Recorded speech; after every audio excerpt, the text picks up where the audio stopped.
Assalamualaikum warahmatullahi wabarakatuh.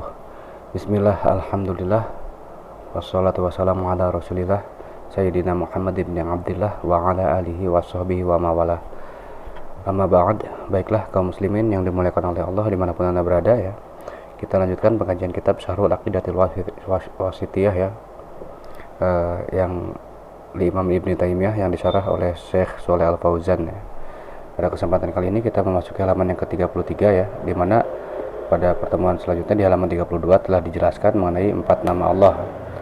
4 nama-nama Allah ya, dan juga sifat-sifatnya yang dikandung dalam 4 nama tersebut.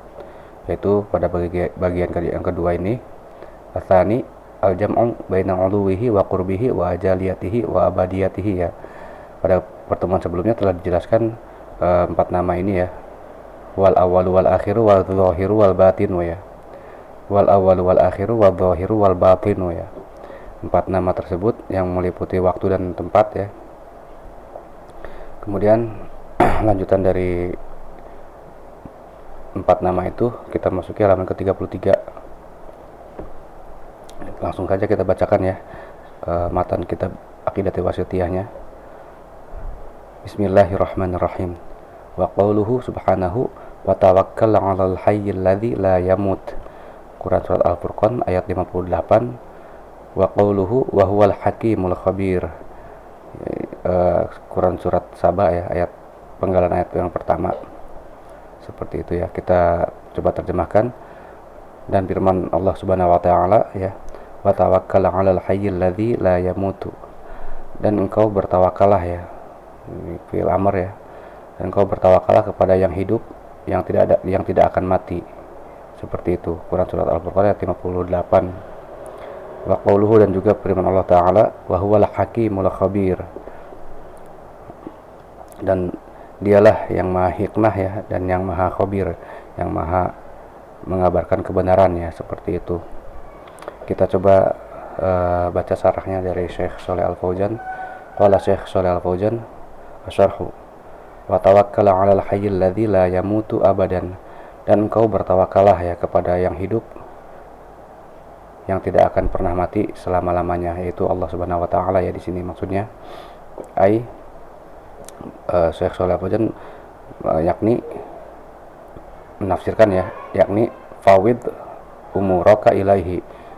Engkau serahkanlah ya urusan-urusanmu, perkara-perkaramu kepada Allah taala. Seperti itu. Fatawakkulu ya, ini masdarnya adalah tawakkulu ya, tafa'ulan ya, tafa'ala tafa'ulan. Wa tawakkulu lughatan, di tawakal itu secara bahasa at-tafwidhu, yakni menyerahkan ya. Tawakal itu secara bahasa maknanya adalah menyerahkan atau penyerahan seperti itu.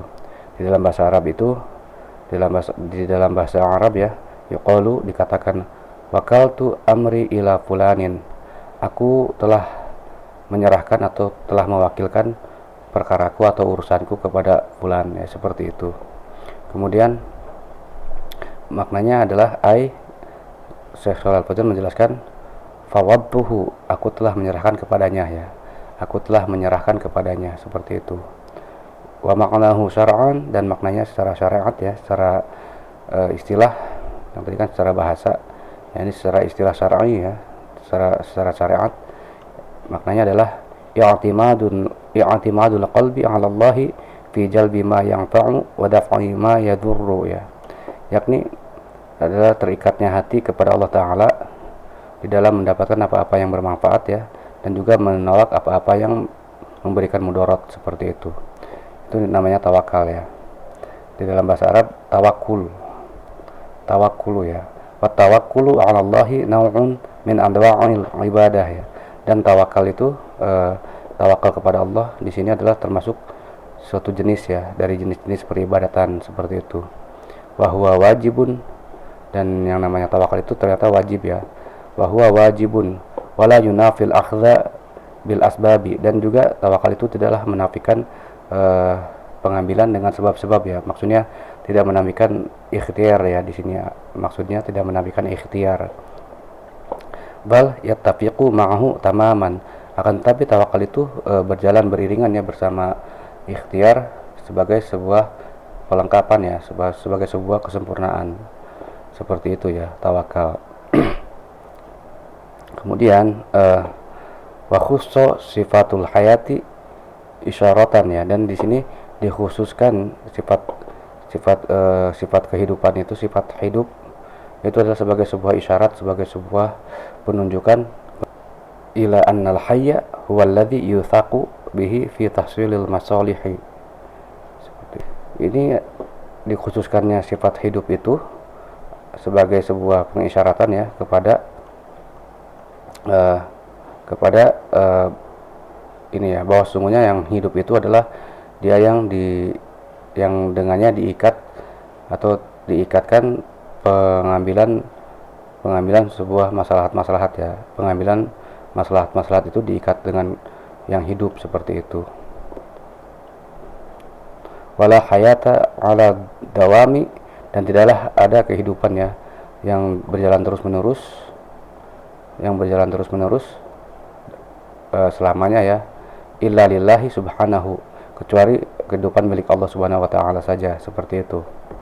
Wa amal ahya'u al munqati'atu ya hayatuhum, dan adapun yang hidup-hidup ya, makhluk-makhluk hidup yang hidup-hidup yang munqati'ah hayatuhum, yang terpotong ya kehidupannya itu, ada terpotongnya kehidupannya dengan kematian ya, maksudnya di sini.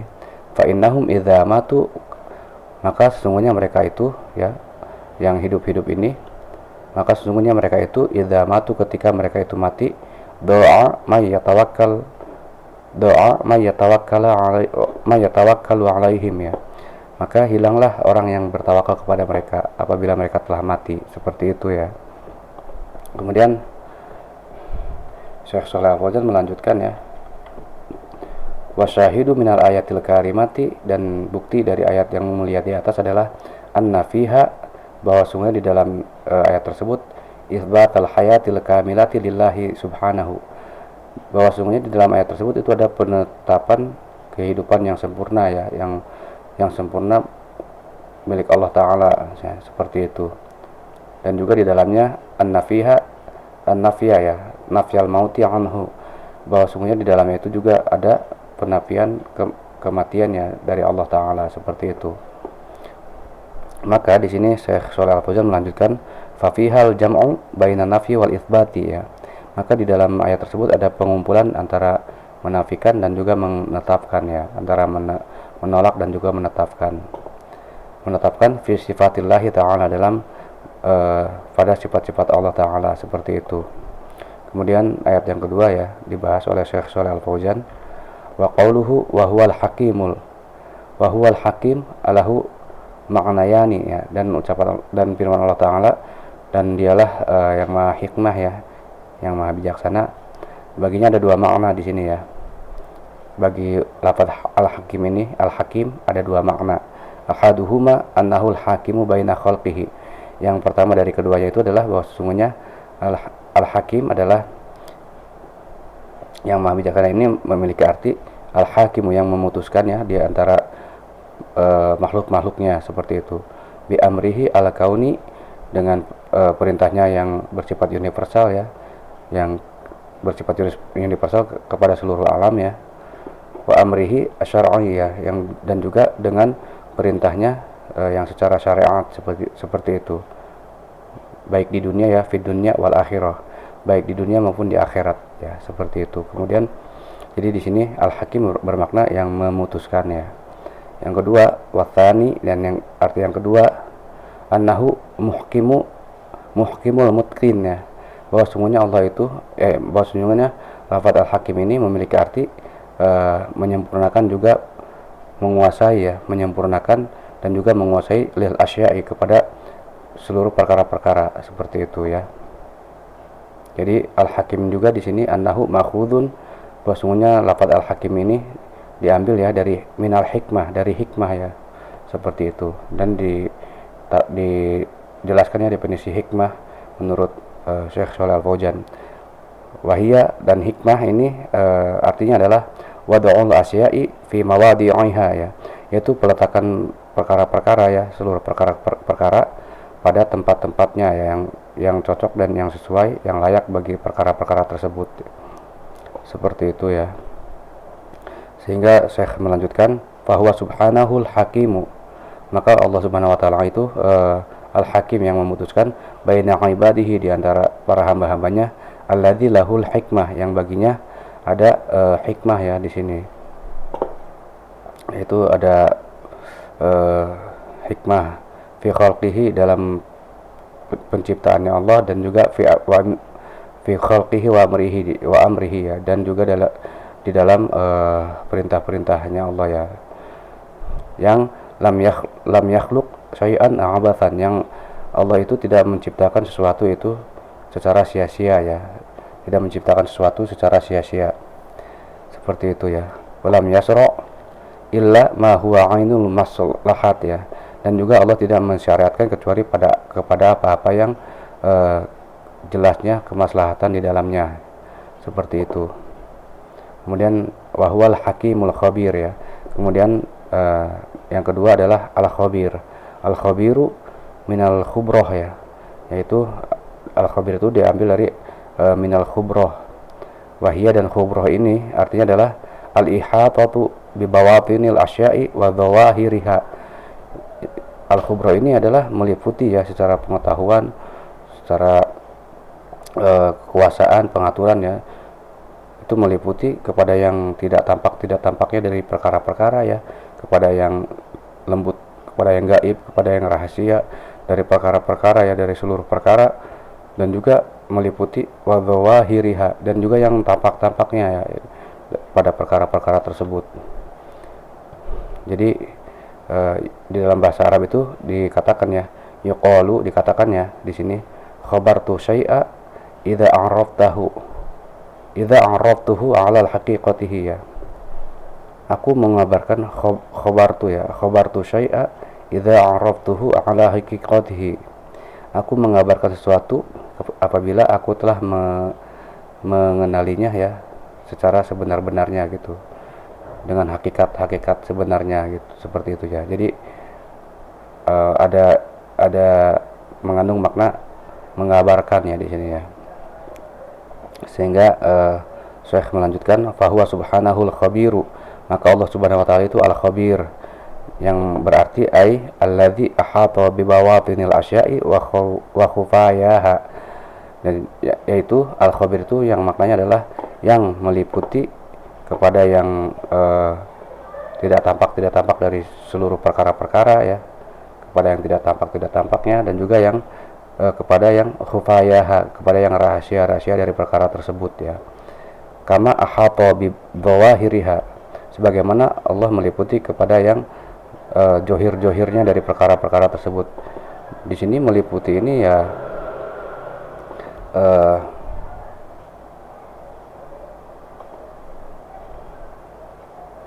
ya dijelaskan ya, meliputi ini secara pengetahuan, secara pentakdiran, dijelaskan di halaman sebelumnya ya.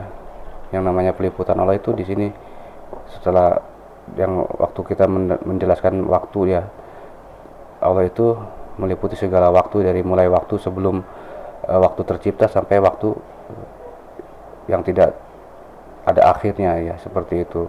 Kemudian meliputi makan, juga tempat, wa ittila'an, dan juga mengikuti pengetahuan, yang meliputi pengetahuan dan juga pengaturan dan juga pentakdiran segala sesuatu. Allah itu meliputi semua itu ya. Kemudian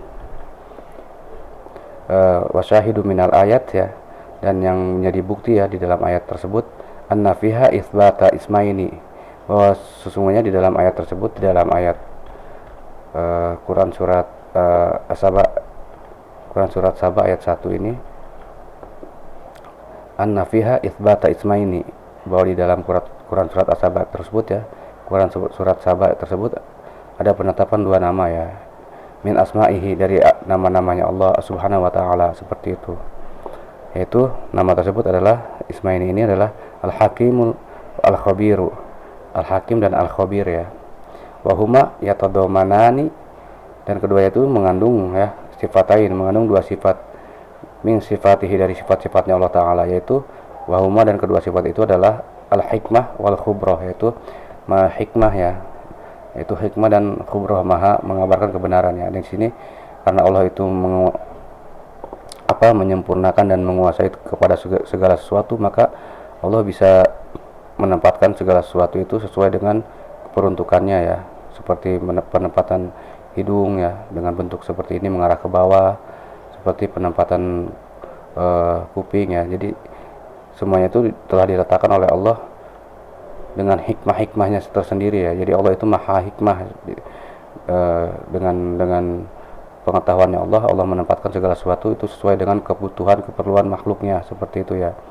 Dan juga sifat yang kedua adalah al-khubrah, yaitu maha mengabarkan kebenaran ya. Di sini Allah itu setiap kali informasi-informasi yang Allah sampaikan itu sudah pasti dukun ya, suatu kebenaran gitu, sesuai dengan fakta kenyataan sebenarnya dari apa yang terjadi ya, seperti itu ya.